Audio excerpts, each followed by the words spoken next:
All right, so we are going to move on to the next two ratios, sine and cosine. We're going to review tangent real quickly. So remember with this one, we have our angle here. Now, what do we have? Remember, this is the hypotenuse. We have no information there. Remember, tangent is not like that. Tangent is TOA, T-O-A, opposite over adjacent. So we have no information about the hypotenuse, so we know we're using tangent. From 28 all the way over here is a 13. That makes this the opposite side. And see how 28 and x are right next to each other? That's the adjacent side.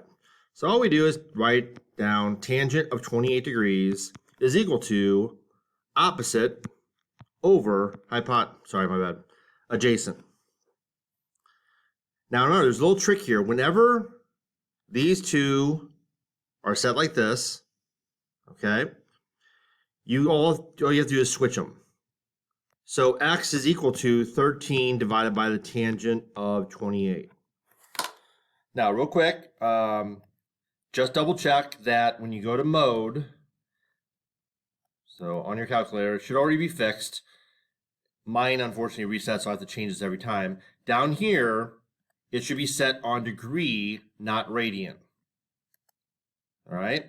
And now all you do, hit save and quit, and you're going to type in 13 divided by tangent of 28. And there's your answer, 24.4.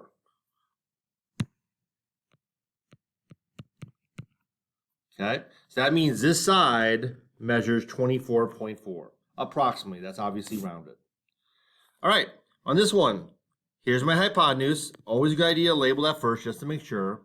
Here's my angle. All the way over here is my opposite, and right next door is my adjacent. So tangent of 39 degrees equals, again, opposite over adjacent. This one's easy because all you do is this. All right, so you're going to type in on your calculator 22 times tangent of 39. And you're going to get 17.8 rounded. So that means this side right there is 17.8. So we're going to use the same concept here. Sine and cosine. We're going to use O and H, A and H. All right. So this is going to be opposite over hypotenuse, ka, adjacent over hypotenuse, and then the one we already know, TOA, opposite over adjacent. So O over H, A over H. Okay, it's going to be the same concept we've just done, just with different numbers. Okay, so find sine of S, sine of R, cosine of S, and cosine of R. So we're going to do this one at a time. So sine of S. Now we're going to do some erasing here, but from S. Okay, so remember, we're doing so and ka. So from the angle S, we want opposite and hypotenuse. So opposite is all the way over here. Hypotenuse is, again, opposite the right angle. So sine of S equals opposite over hypotenuse. While I'm already at S, I'm going to go ahead and do cosine of S. So a little bit less erasing. So from cosine of S, I'm doing adjacent over hypotenuse. So adjacent to S is 16, and the hypotenuse stays 65. That's not going to change. The hypotenuse is always the hypotenuse. Now we're going to do R. So we're going to get away from here, and we're going to come back and look from R. So sine of R. So from R, again, we want opposite 16 over the hypotenuse, which does not change. And for cosine of R, we want the adjacent. Well, that's 63. And what does not change? The hypotenuse. So if you notice, 65 is in the hypotenuse is the hypotenuse, so it's on the denominator of all four of these. Okay? And then the 63 and the 16 just change places, depending on where we're looking from. Because one man's opposite is another man's adjacent. Okay, so sine and cosine of complementary angles. The sine of an acute angle is equal to the cosine of its complement. So if you look at this, the sine of S is the same as the cosine of R. And when it talks about complements, think about it. In this triangle, we have a 90-degree angle. That means S and R must also add up to 90. They're complementary angles because 90 plus 90 is 180. So if R was 30, then S would be 60. If R was 80, then S would be 10. They have to be complementary. So you can see the relationship, just like these two. Cosine of S is the same as sine of R. Okay, so now we're going to change this around. So what we have here is we have the sine of 56. Well, 90 minus 56 is 34. That means this is the same thing as the cosine of 34. Cosine of 20. Well, 90 minus 20 is 70. So the cosine of 20 is the same as the sine of 70. Right? 47. 90 minus 47 is 43. So the sine of 47 is the same as cosine of 43. And you can do that in your calculator and just check it. So sine of 47 equals cosine of 43 equals. They're the exact same number.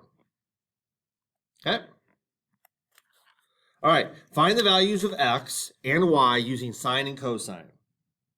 Doesn't matter which one you start with first. Okay, I'm going to start with sine. So remember, sine is opposite over hypotenuse. So from 26, this is my opposite. This is my hypotenuse. So sine of 26 is equal to x over 14. This is the easy one where you just multiply both sides by 14. Okay, I've already shown you how to do it, so I'm not going to type it in again. X is equal to 6.1. Now, does that answer make sense? Well, the answer has to be less than 14. So, yes, it does. All right, I'm going to do a little erasing here. Not in the hypotenuse, because that never changes.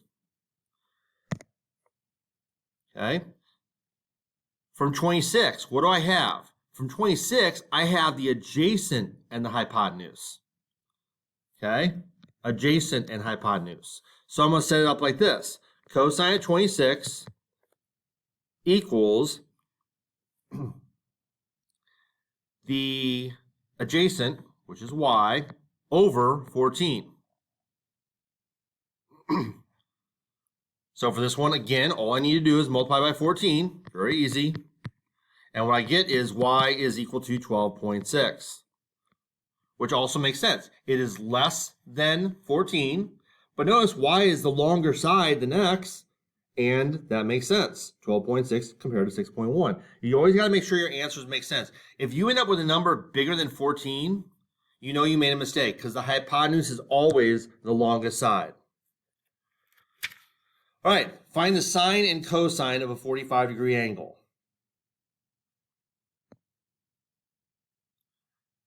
All right, so if you remember special triangles, this is x, this is x, this is x root 2. And we can just use that. Or if you wanted to plug in a number, you could do 1 and 1 and 1 root 2. It doesn't matter. We're just proving it. Okay? So the sine of 45 equals the opposite, and these are both the same, x, over root 2. Well, we got to fix that because we can't have a radical on the bottom, so we rationalize. So sine of a 45-degree angle equals root 2 over 2.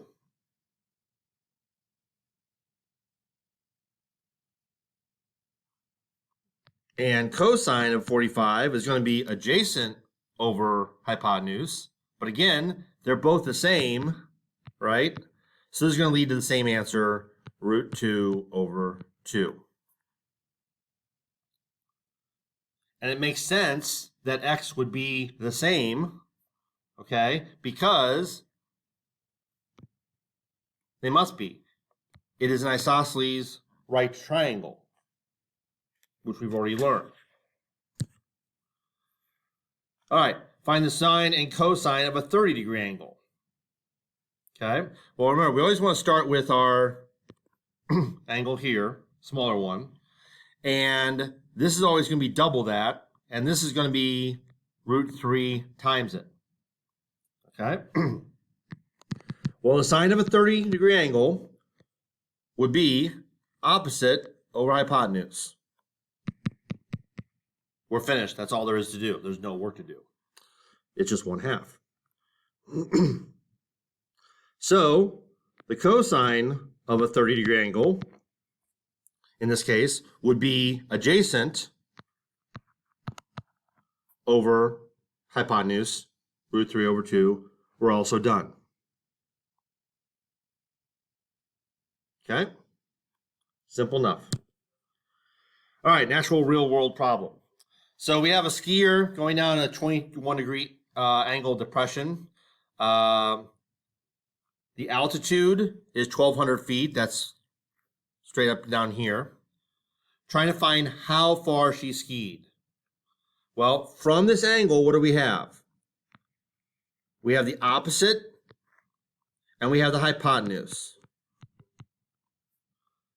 So opposite hypotenuse means we're going to use sine. So sine of 21 degrees is equal to opposite over hypotenuse. Remember here, we just do that little switcheroo. X is equal to 200 divided by sine of 21, which we type into our calculator, and we will get x equals 3,348.5 feet. It says round to the nearest foot. Always read your directions. So x would be 3,349 feet. Okay, you don't want to throw away points by forgetting to round if the instructions tell you to round. And that's it.